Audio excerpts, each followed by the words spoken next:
They will latch onto your finances, and it'll be very, very minuscule. Like, this isn't something that just happens over time. Like, this was probably 3 years into the relationship, and that's when I started to actually see who this person was.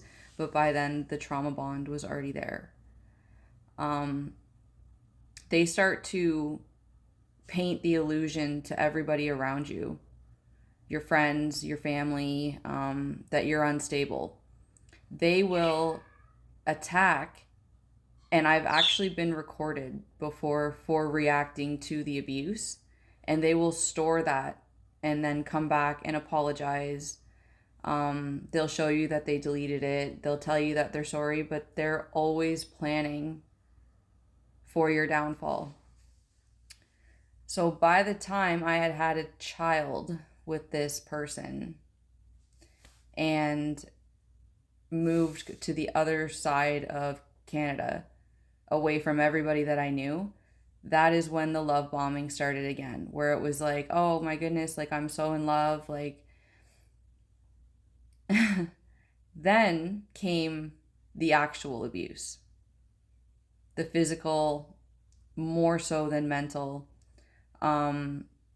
They drain you of every single bit of life that you have in you, financially, physically, and at the same time build you back up to make you believe that you are only seen as beautiful by this person, almost as if you're their property.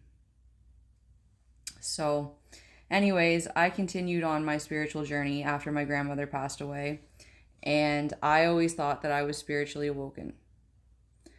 I would say that I've always was protected from a lot of the stuff, because I was in car accidents that I wasn't supposed to survive. Now that I have had the time to reflect on what actually happened, and what brought me to completely leaving a house behind with every single thing in it was when Spirit woke me up.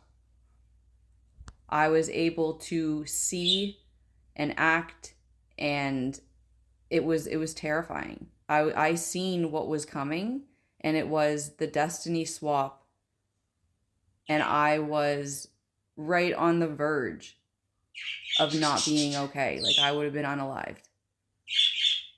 I was poisoned several times. I had weird things happen to me, and right before this spiritual awakening happened, right before that massive shift happened, and I acted like it was like I was embodied by something, and it just got me the heck out of there. Right before that happened, probably 6 months prior to that, the universe ripped this person out of my life. And instead of seeing that, because I was so broken at the time, I kind of felt like helpless without them in my life, which is crazy, because looking back now, it's like you see all of the synchronicities of Spirit trying to show you, this is not, this is, well, look over here, like, and no, I didn't. But by the time I realized, it was like almost too late. But they had already started their massive plan of going after the one thing that they knew I would never walk away from, and that was my child. It does not matter what this person has done to you. You go within and you forgive it, you process it, but if you keep avoiding the signs, it's going to come back to you. If this helps anybody, I'm happy. I'm happy to share that. The universe ripped me out of there and showed me what I was lacking, in a sense, which was boundaries towards myself. But it is 100% real, destiny swapping. And I just feel like for my path, I need to say it out loud to make it real. because it goes much deeper than just the one person. Like, there was multiple people involved in this, multiple families that were involved in this, and not one of those people tried to help me. Not one of them was like, hey, you know, like, do you see what's going on here or whatever? And it can feel crushing at times, but just knowing that you can move forward from this. And even with all that being done, I'm still a huge believer that every single thing happens for a reason. It's for your growth, it's for your ability to see the power that you hold. I don't like to talk about this because I feel like it gives power to, or existence to, the people that really wanted me gone. And like the insurance policies that were taken out in my name, the black magic, the gossip, the, you know, the manipulation. Like, my skin has come completely back to health. I'm still working through a lot of things.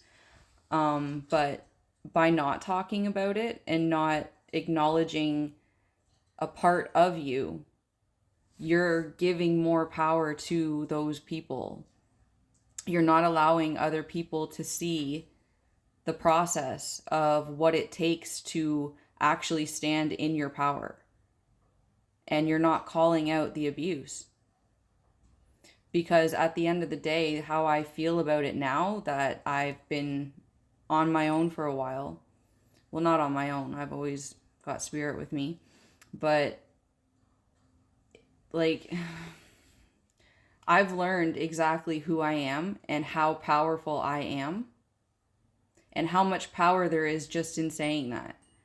When you are put through hard situations and you let them become you, that is the psyche trying to defend you.